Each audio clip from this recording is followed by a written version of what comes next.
প্রদত্ত রাশিমালা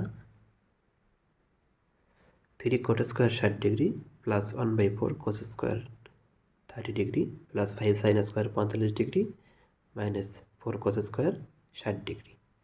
এখন আমরা মান বসাবো। 3 cot 60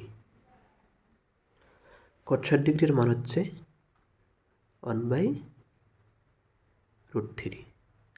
যেহেতু কটের উপরে স্কোয়ার আছে তাহলে মানের উপরেও স্কোয়ার হবে, প্লাস 1/4 কোসেক স্কোয়ার 30 কোসেক 30 এর মান কোসেক স্কোয়ার 30 কোসেক 30 এর মান হচ্ছে 2। তাহলে কোসেক স্কোয়ার অর্থাৎ এর উপরে যদি স্কোয়ার আছে তাহলে এর উপরেও স্কোয়ার হবে, প্লাস 5 ইন্টু সাইন 45 মান বসাতে হবে।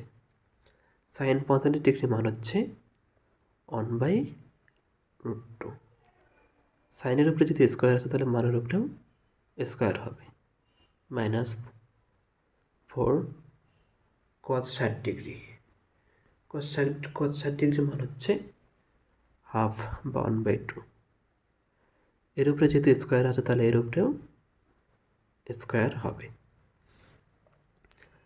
এখন 3 1কে 2 বার গুণ করলে 1ই হবে, √3কে 2 বার গুণ করলে শুধু 3 হবে। 1/4 ইন্টু 2 2 4 প্লাস 5। এখানেও তো 1কে 2 বার গুণ করলে 1ই হবে এবং √2কে 2 বার গুণ করলে শুধু 2 হবে, মাইনাস 4। 1কে 2 বার গুণ করলে 1ই হবে, 2কে 2 বার গুণ করলে 4 হবে। এখন √3কে 2 বার গুণ করলে হবে √3-এর উপরে স্কোয়ার, অর্থাৎ শুধু 3 হবে। ঠিক একই রকম করে √2 ইন্টু √2 তাহলে হবে √2-এর উপরে স্কোয়ার।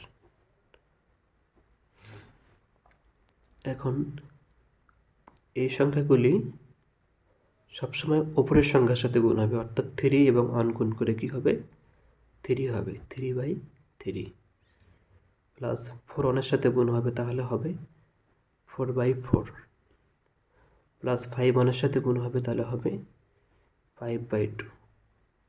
4 1-এর সাথে গুণ হবে তাহলে হবে 4/4।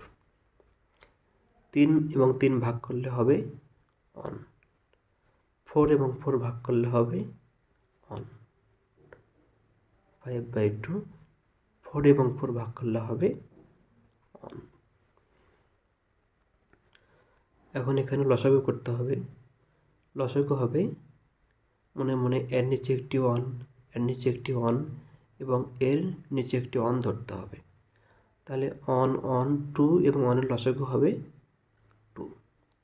তাহলে 2 এর নিচে একটি মনে মনে 1 ধরতে হবে, তাহলে 2 ভাগ 1 তাহলে হবে 2।